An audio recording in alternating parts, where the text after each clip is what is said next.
With the Switchblade 300 underperforming on the battlefield, having shorter range, endurance, and most critically too small of a warhead, making even a direct hit do little damage.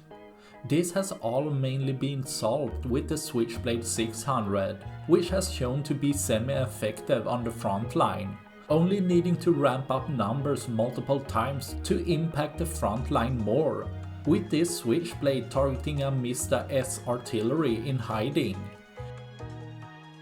Hitting the system well, penetrating the thin armor, damaging the internal components, leaving less for tomorrow.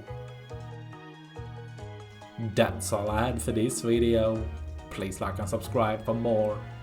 Thanks for watching. Bye.